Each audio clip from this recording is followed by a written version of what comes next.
On va plus loin sur France 24. À mes côtés en plateau ce soir, Ziad Limam. Bonsoir Ziad. Bonsoir. Directeur du mensuel Afrique Magazine. Face à vous, Antoine Mariotti, chroniqueur international ici à France 24. Bonsoir Antoine. Bonsoir Florent, bonsoir Ziad. Emmanuel Macron est à Madagascar. C'est la troisième et ultime étape de sa tournée dans l'océan Indien, région où la France n'est pas la seule à avoir des ambitions. Alors, quelles sont-elles exactement? On va tenter de le voir ensemble. Et puis on reviendra sur ce coup de tonnerre politique en Côte d'Ivoire où Tidjane Thiam, le candidat du PDCI, a été écarté de la course à la présidentielle. Décision de la justice hier. Son camp dénonce une décision politique. Lui assure qu'il continuera jusqu'au bout son combat. Vous connaissez le programme.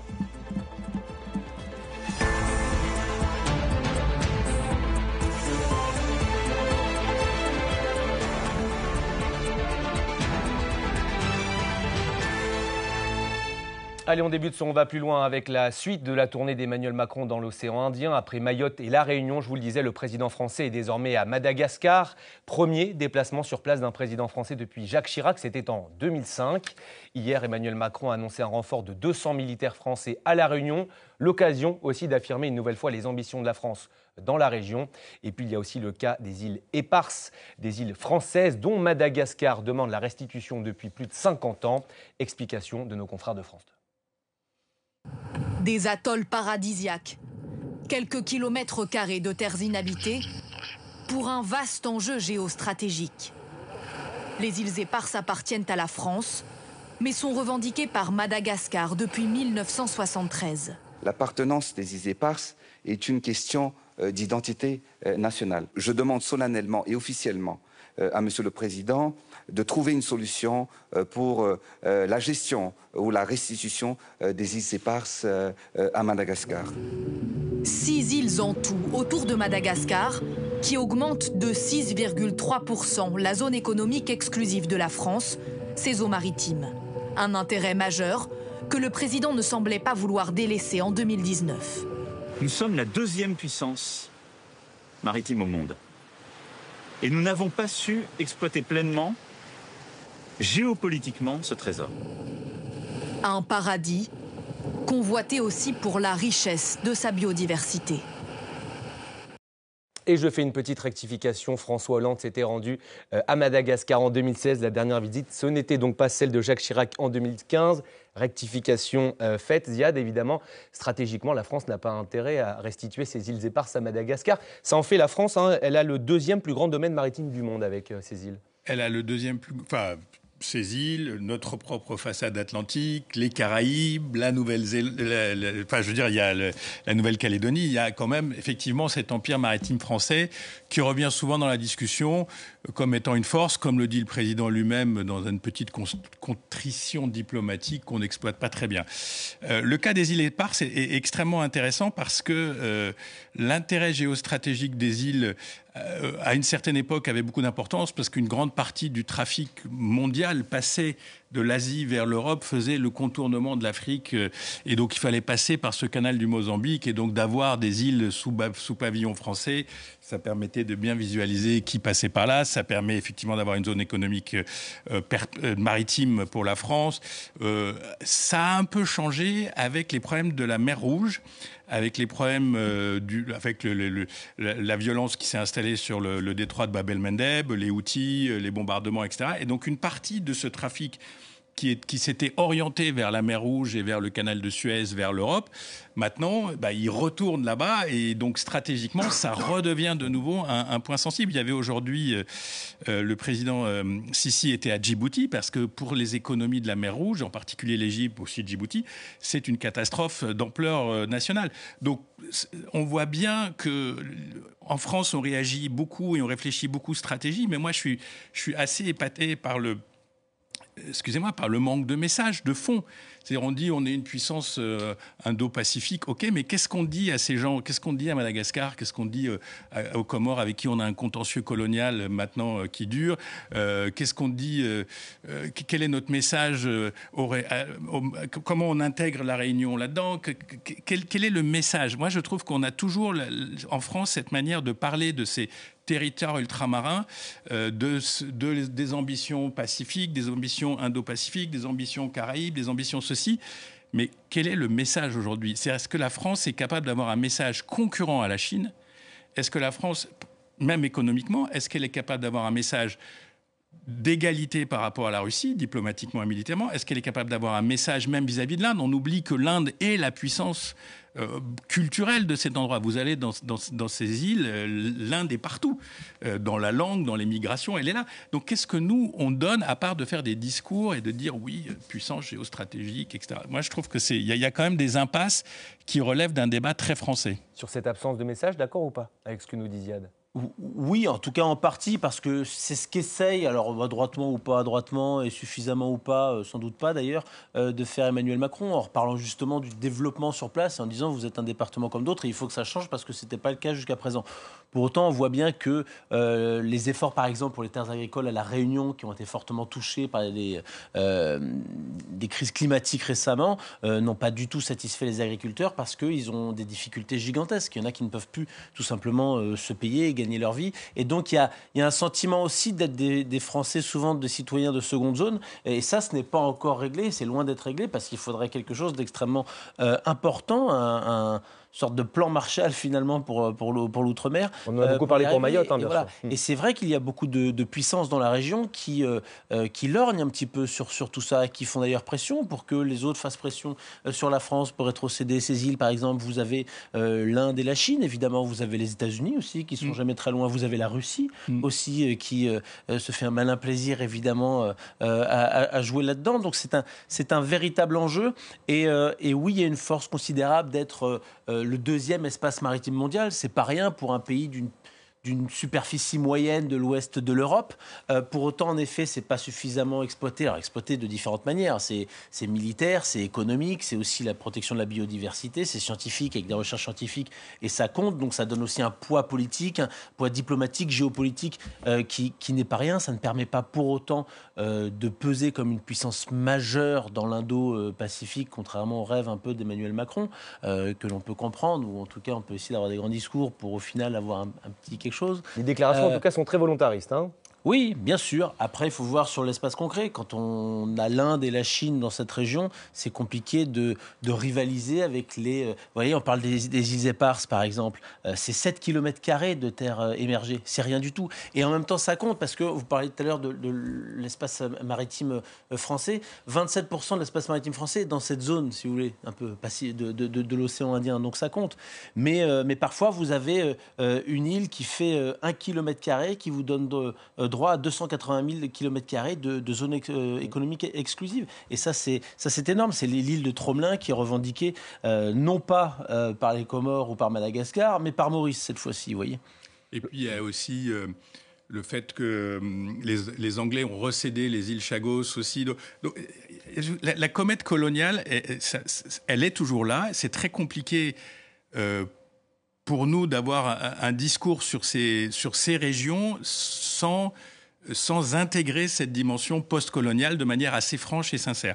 Et l'autre chose, c'est qu'il faut intégrer aussi, ou avoir un débat presque plus ouvert en France, sur qu'est-ce qu'être une puissance française aujourd'hui au XXIe siècle. C'est quoi la puissance de la France ?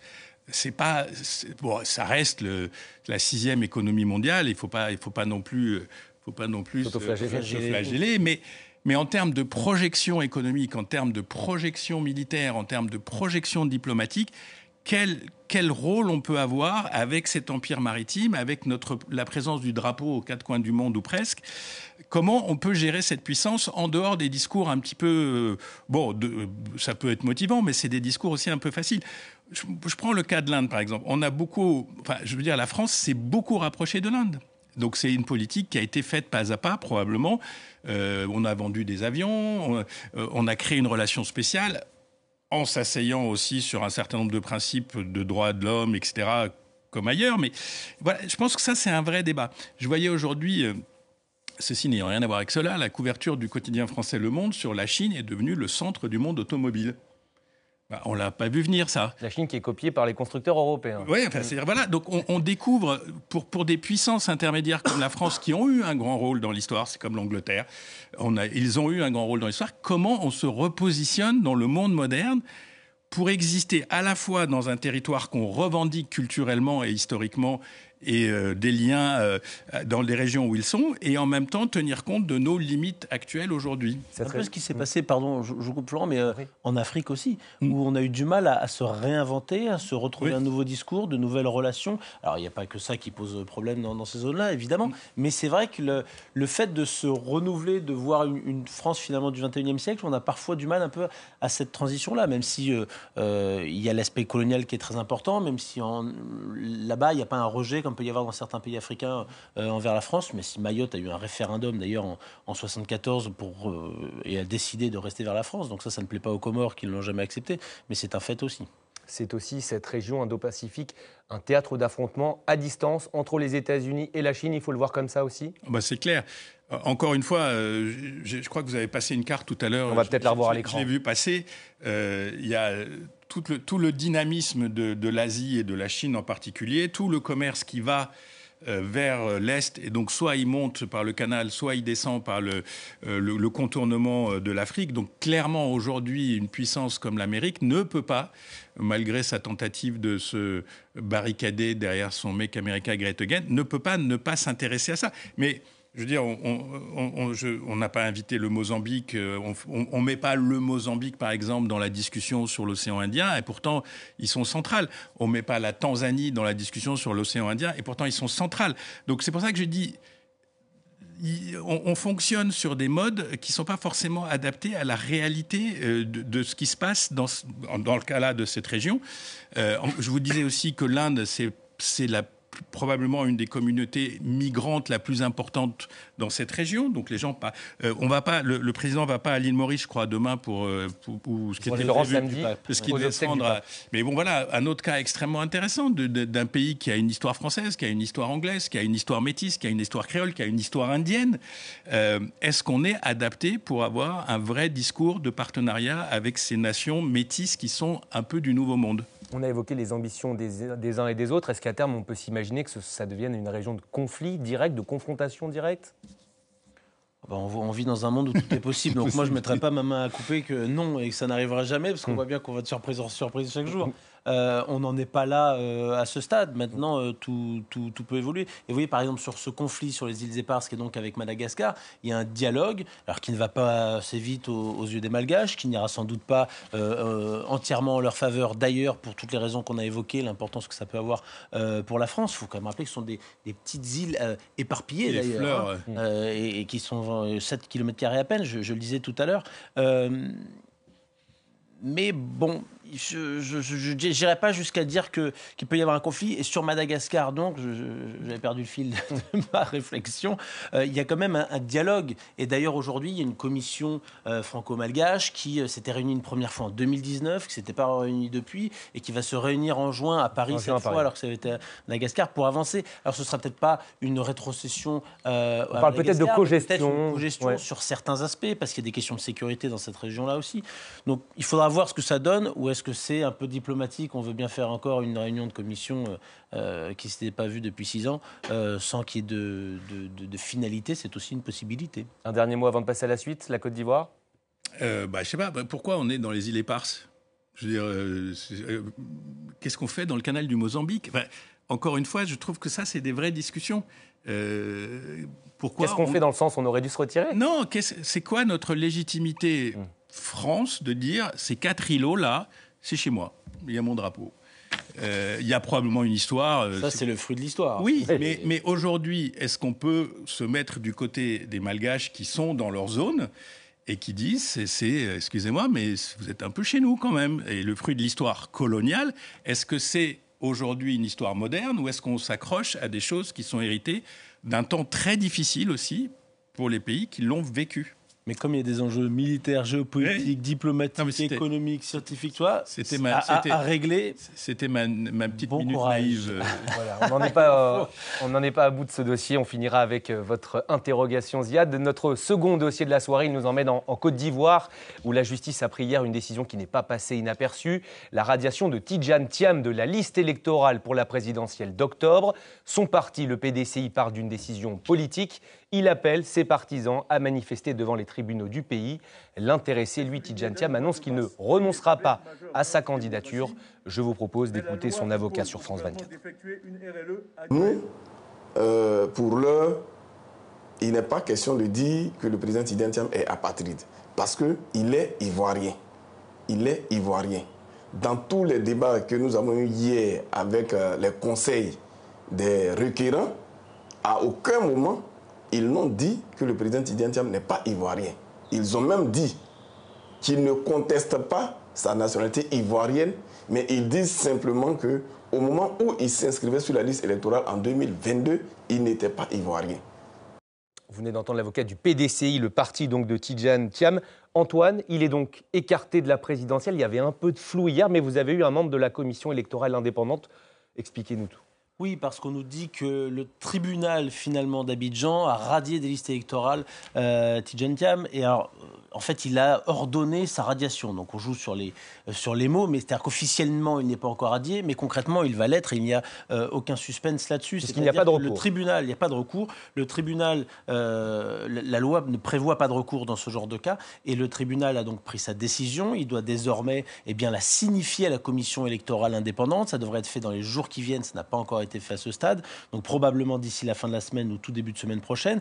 Et la commission est obligée d'entériner cette décision. Elle ne peut pas faire autrement, même si c'est elle qui concrètement doit mettre le tampon pour dire qu'il a retiré. Et ils ne vont pas, me disait-il, mon interlocuteur, pas faire d'annonce particulière, simplement le 20 juillet, quand cette commission doit publier les listes électorales complètes et la liste des candidats officiels, eh bien, il m'a dit, vous verrez qu'il n'y aura pas M. Thiam, parce que ce n'est pas possible. Alors, le seul recours qu'il a, finalement, et il a dit qu'il allait le faire, c'est de faire recours à la justice de la région, finalement, c'est-à-dire la Cour de justice de la CEDEAO, organe des pays d'Afrique de l'Ouest, qui pourrait potentiellement trancher en sa faveur, mais il faudrait ensuite que ça revienne dans un tribunal ivoirien et que ce tribunal ivoirien, à son tour, aille dans sa faveur et donc aille à l'inverse de ce qui a été décidé cette semaine. Et on rappelle que la présidentielle, c'est en octobre. Et ce qu'on me dit, c'est que concrètement, en termes de délai, d'ici le 20 juillet, qui est une date fatidique et on ne peut pas aller au-delà, ce ne sera manifestement pas possible. Écarté, mais déterminé, Tidjane Thiam, il assure qu'il continuera son combat, Ziad. Je comprends, il s'est installé comme un des leaders de l'opposition.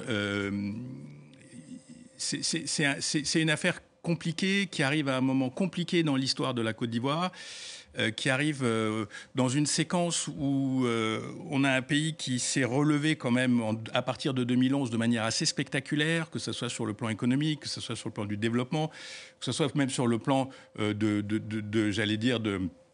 d'un certain soft power je pense à la Coupe d'Afrique, mais je veux dire, quand vous allez à Abidjan, vous êtes dans une capitale assez globale qui bouge, etc. C'est un pays aussi qui a fait beaucoup de progrès pour ceux qui l'ont connu avant, même sur le plan de la démocratie intérieure. C'est-à-dire, il y a des débats, on s'engueule, il y a des émissions de télé, il y a des journaux, il y a des... C'était pas le cas avant ? C'était nettement moins le cas. D'abord parce qu'il faut se rappeler de l'histoire. On sort à partir des années 2000 d'une séquence de coups d'État, d'une quasi-guerre civile, donc quand même c'est tendu, c'est brutal. À partir de 2011, ça se détend progressivement, départ des troupes des Nations Unies. Tout ça, il ne faut pas l'oublier dans la séquence. Il y a eu 2 élections récentes, législatives et municipales, qui étaient assez compétitives. Il y a des proches du pouvoir qui ont été battus. Il y avait une vraie campagne. Donc ça arrive à un moment où on se dit il faudrait maintenant passer une étape et aller vers un scrutin présidentiel qui soit relativement apaisé. Donc ça intervient maintenant, donc c'est compliqué. Le deuxième point, c'est que il y avait une faiblesse juridique, ça, c'est assez clair. On voit aussi dans les arguments des avocats, est-ce qu'il a hérité de la nationalité française ou est-ce qu'il l'a pris volontairement ? Mais bon, il y avait une faiblesse juridique. Le droit a été dit d'une certaine manière, il aurait pu être dit d'une autre manière.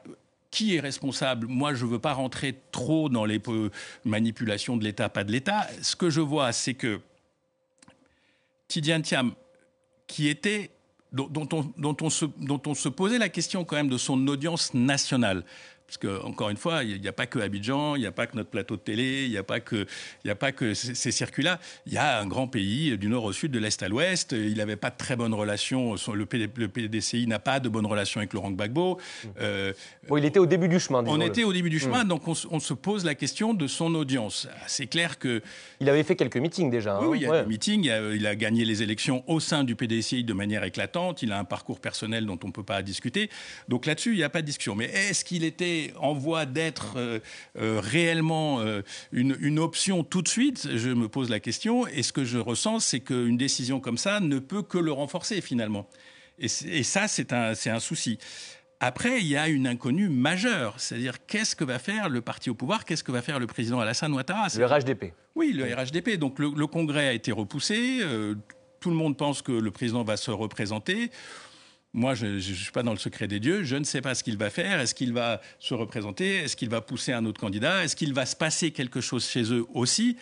On ne sait pas. Et donc, pour le moment, tous les commentaires devraient avoir un tout petit peu de recul pour voir comment tout ça va s'enclencher dans un contexte aussi régional très compliqué. Ça aussi, des fois, on a tendance un petit peu à se déconnecter de ça, mais le Burkina, le Mali, le Niger, vous avez vu récemment, les Burkinabés ont accusé littéralement la Côte d'Ivoire d'organiser un coup d'État à partir d'Abidjan. La sécurisation de la frontière nord du pays est un enjeu majeur. L'émigration des gens qui fuient les zones menacées par les djihadistes au Burkina et qui viennent en Côte d'Ivoire, tout ça, c'est des enjeux très importants. Et donc, là, on est rentré dans les grandes manœuvres politiques, ça c'est sûr. Moi, à titre d'observateur, je dis prenons un tout petit peu de recul pour voir comment les choses vont s'enclencher dans les semaines qui viennent, parce que c'est pas immobile tout ça. Ce qui est sûr, c'est que c'est un moment important pour l'opposition Alassane Ouattara qui va peut-être se représenter, nous dit Ziad. Oui, et j'allais dire un bémol, pas un bémol, mais parce que c'est vrai qu'avec Laurent Gbagbo, c'est compliqué. Pour autant, les députés du parti Laurent Gbagbo se sont aussi levés en solidarité avec ceux du PDCI, donc de Tidjane Thiam, aujourd'hui, pour quitter l'Assemblée nationale, pour montrer qu'ils avaient un désaccord, sachant que Laurent Gbagbo ne peut pas se présenter, comme d'autres, comme Blé Goudé par exemple, pour des raisons judiciaires, cette fois, de condamnation judiciaire. Donc les principaux opposants, finalement, ne peuvent pas se présenter. Alors évidemment, l'opposition dit que Alassane Ouattara a une dérive autoritaire et veut s'en débarrasser. Le pouvoir dit non, nous la justice est indépendante, c'est pas nous qui faisons là-dedans, qui nous mettons le nez dedans. Ce qui est intéressant quand même aussi avec Tidjane Thiam, c'est cette espèce de c'est quand même un sacré bazar, son histoire de nationalité, son affaire. Parce qu'en fait, vous avez un article 48 du Code de la nationalité qui date donc de 1961, qui dit, voilà, si demain vous avez une nouvelle nationalité, vous perdez la nationalité ivoirienne. Et donc, vous avez des opposants de Tian qui se sont saisis de ça, qui ont saisi la commission électorale. La commission électorale a dit, on n'a pas assez d'éléments, non. Ils ont dit, très bien, nous allons devant la justice. Et la justice, hier, a dit, oui, en effet, ce n'est pas acceptable, il s'en va. Parce qu'en 1987, il est devenu français. Et le 19 mars dernier, si ma mémoire est bonne, donc il y a un petit peu plus d'un mois, il a renoncé à cette nationalité française pour pouvoir se présenter dans les règles à l'élection présidentielle ivoirienne qui demande à ce qu'on soit ivoirien et uniquement ivoirien. Et on lui dit, en fait non, vous n'étiez plus ivoirien finalement. Sauf que là, ses avocats disent, oui, mais attendez, s'il n'est plus ivoirien, s'il a déjà renoncé à la nationalité française, il est apatride, c'est aussi contre les lois de la Côte d'Ivoire, donc il y a un problème. A-t-il raison ou pas? C'est un autre souci. Mais en tout cas, si vous êtes... et maintenant, il nous dit, oui, mais je suis français depuis la naissance, parce que mon père était français. Mais alors, si on est français de naissance, pourquoi on l'est devenu en 1987? Donc, vous voyez, il y a aussi ces questions un petit peu, et là, je rentre dans le brouhaha du bazar, après avoir pris la focale plus extérieure. Mais, vous voyez, c'est aussi compliqué, c'est pas simplement un abus du pouvoir, ou au contraire, un abus de l'opposition. Il y a un point qu'il faut souligner, c'est que ces questions d'identité, en Afrique, mais pas qu'en Afrique, ces questions d'identité, de conditions électorales, de binationalité, c'est des vraies discussions. C'est-à-dire, il y a un aspect politique, il y a un juge, il n'y a pas de juge, bref, mais c'est un fond sur lequel... Il y a très peu de pays aujourd'hui dans le monde qui reconnaissent la possibilité à des binationaux, par exemple moi, d'être président. Je ne pourrais pas l'être en Tunisie, par exemple, si jamais ça me prenait.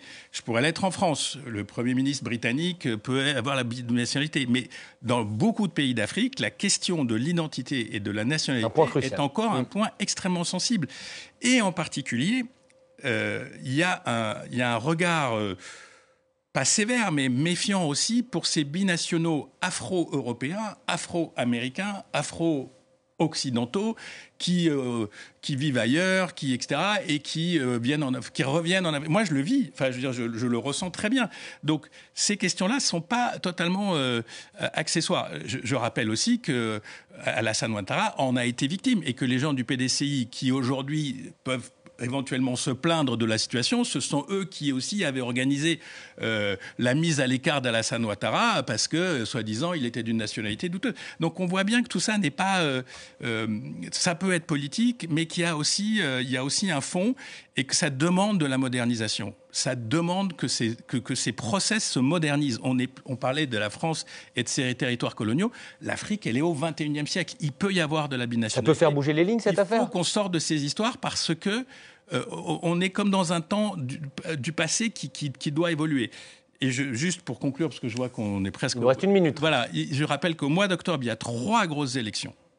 Il y a la Côte d'Ivoire, il y a le Cameroun, autre grand pays francophone avec des vrais débats aussi au Cameroun. Et il y a un pays, on en parlait tout à l'heure, qui est très important sur la côte est de l'Afrique, qui est la Tanzanie.